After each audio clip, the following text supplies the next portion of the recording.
Gultekdi market yard Gangadham चौकात सतत होणारे अपघात पाहता येते सकाळी 6 ते रात्री 10 या वेळात जड वाहनांना बंदी घालण्यात आली असून अनधिकृत गोडाऊन सील करण्यात येणार असल्याची माहिती पुण्याचे पोलीस आयुक्त अमितेश कुमार यांनी दिली आहे।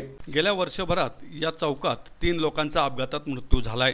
2 दिवसांपूर्वीच येथे एका विवाहित महिलेचा ट्रकच्या चाकाखाली येऊन मृत्यू झाला आहे। या पार्श्वभूमीवर जड वाहनांना बंदी घालण्याची मागणी जोर धरत असताना पोलीस आयुक्त अमितेश कुमार यांनी या ठिकाणी जाऊन पाहणी केली। त्यानंतर जड वाहनांना बंदी घालण्याबाबत लगेच आदेश काढण्यात येईल असं त्यांनी सांगितलं। याशिवाय विनापरवाना अनधिकृत गोडाऊन या भागात आहेत ती लगेच सील करण्यात येतील असंही त्यांनी सांगितलंय। या चौकात असलेल्या शाळेजवळ एक परमिट रूम आणि दारूचं दुकान आहे। ही दुकाने कायमस्वरूपी बंद करण्याचा किंवा येथून स्थलांतरित करण्यात येतील असं आश्वासनही त्यांनी यावेळी नागरिकांना दिलंय। या भागाच्या रिडिझायनिंगची आवश्यकता असून यासाठी पालिका अधिकाऱ्यांशी चर्चा करण्यात येईल। या भागातील अतिक्रमणे काढण्याच्या सूचनाही त्यांनी पालिकेला दिल्या आहेत। गंगाधाम चौकात सतत जीवघेणे अपघात होत आहेत। एका ज्येष्ठ महिलेचा अपघाती मृत्यू होऊन आज 1 वर्ष पूर्ण झालं। महापालिकेने त्यावेळी जाहीर केलेल्या उपाययोजना अद्यापही येथे करण्यात आलेल्या नाहीत। बांधकाम व्यावसायिक गोदाम व्यावसायिकांच्या हितासाठी तीव्र उतार कमी करण्याची निविदा रखडण्यात आली आहे असा आरोप येथील नागरिकांनी केलाय। त्यामुळे जड वाहनांवर असलेली बंदी कागदावरच आहे। कात्रज कोंढवा रस्त्यावरून या चौकात येणाऱ्या जड वाहनांची संख्या मोठी आहे। आई माता मंदिराकडून गंगाधाम चौकात येताना रस्त्याचा उतार खूप तीव्र आहे। हा उतार कमी करण्यासाठीच्या कामासाठी महापालिकेने निविदा मागवली आहे।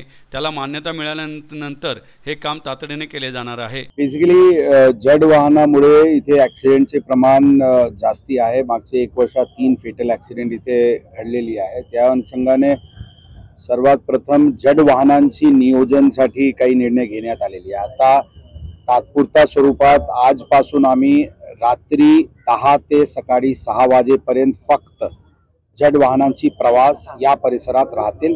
दिवसात पूर्णपणे सकाळी 6 ते रात्री 10 वाजेपर्यंत पूर्णपणे जड वाहनाची वाहतुकीवर बंदी घालण्यात आलेली आहे। अशी नोटिफिकेशन लवकरात लवकर निघेल। त्यामध्ये मार्केट यार्डची जी काही गाड्या आहेत त्यांना रात्री जातील किंवा दिवसात जे भाजी किंवा आवश्यक सामग्री घेऊन जायचे ते लहान 407 वगैरेमध्ये जाऊ शकते।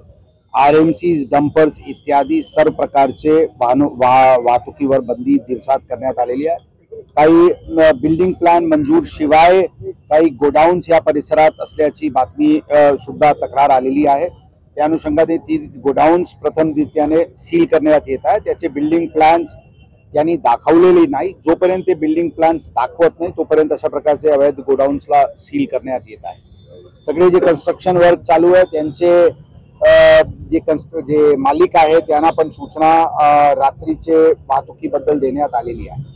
याचे व्यतिरिक्त काही ठिकाणी जिथून मेजर वाहतुकी अशा प्रकारचे वाहनांची होते तिथे हाईट बॅरियर्स लावण्याची निर्णय घेण्यात आलेली आहे। फक्त एक वेळा फायर ब्रिगेड आणि ॲम्ब्युलन्सेसचे मूव्हमेंटवर काही विपरीत परिणाम तर नाही होणार ही आम्ही फायर ब्रिगेडची चर्चा करत आहे। परंतु एका ठिकाणी आत्ता ही निर्णय पॉलिसी डिसिजन झालेली आहे की तिथे हाईट बॅरियर लावण्यात येईल। त्याचे व्यतिरिक्त काही दारूचे जे दुकान आहे त्याचे मुळे या परिसरात चौकात दारूची कन्झम्पशन किंवा दारूचे दुकानाचे बाजूला चकनाचे दुकान आणि त्याच्यावर जे इनडिसिप्लिन होत आहे अशा प्रकारचे नागरिकांची तक्रार होती की जे 2-3 ठिकाण आहे प्रथमदर्शनी त्यांचे व्हायलेशन दिसून येत आहे।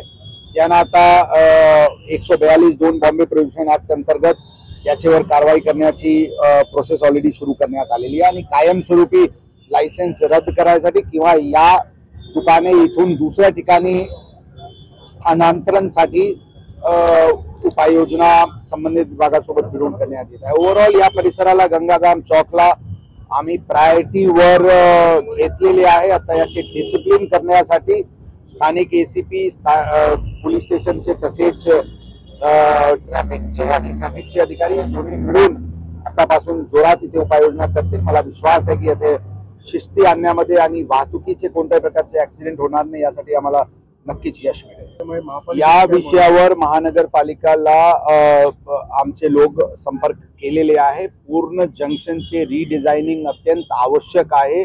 काही एरिया वाइडनिंगची गरज आहे।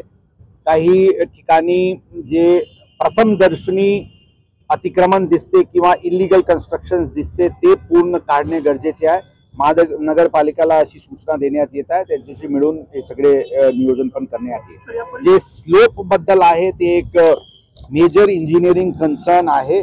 महानगरपालिकांनी पूर्वी काही ग्रेडियंट कमी करण्याची प्रयत्न केला होता, परंतु जितके पाहिजे तितके यश किंवा तितके रिझल्ट त्या प्रकरणातून दिसून आलेली नाही. याबद्दल नक्कीच महानगरपालिका सोबत मिळून काही ना काही आवश्यक करेक्टिव्ह मेजर्स घेण्यात येईल. मोठ्या प्रमाणात अवैध पार्किंग पण मोठी ओव्हरऑल मी सांगितले, या परिसराला डिसिप्लिन करण्यासाठी युद्ध पातळीवर उपाययोजना स्थानिक अधिकारी आमचे करतील. आम्ही एक आठवड्यानंतर परत इथे येऊन आढावा घेऊ आणि परत स्थानिकांची पण चर्चा करू. मला विश्वास आहे की यामध्ये आमचे प्रयत्नाला यश मिळेल. नक्कीच आम्ही ऑलरेडी सांगितले, महानगरपालिकाशी संपर्कात आम्ही आहोत. या एरियाचे पूर्ण आढावा घेऊन जे काही अनधिकृत बिल्डिंग कन्स्ट्रक्शन झालेली आहे किंवा होत आहे किंवा जसे दारूचे दुकान इथे शाला जवळ आहे अशा आम्हाला लोकांनी सांगितले, 100 यार्डचे आत शाला असताना अशा प्रकारचे दारूचे दुकान असणे मेन चौकवर, ज्याच्यामुळे वाहतुकीची अडचण होत आहे, ही योग्य नाहीये. त्याचे अशा प्रकारचे करेक्टिव्ह स्टेप्स मोठ्या प्रमाणात घेण्यात येईल.